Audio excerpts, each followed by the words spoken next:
President Donald Trump has issued a new executive order aimed at reducing pesticides in the nation's food supply. The move comes as the president faces a backlash from supporters of Health Secretary Robert Kennedy Jr. over his ties to the chemical industry. The order does not include new federal funding or call for new regulations, prompting critics to argue it does little to address the consequences of pesticide use. The action builds on an earlier order from February that committed $1 billion to invest in pesticide-free agriculture. White House officials say the announcement was timed to coincide with a dinner the president hosted for farmers. A contentious proposal to impose a one-time 5% tax on the assets of California billionaires is officially heading to the November ballot. The labor leader behind the measure refused to withdraw it, despite an intense pressure campaign led by Governor Gavin Newsom. Supporters argue the tax is necessary to offset federal spending cuts that could force hospital closures.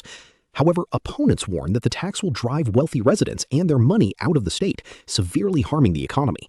The upcoming campaign is expected to be one of the most expensive in California history, dividing voters ahead of the 2028 presidential primaries.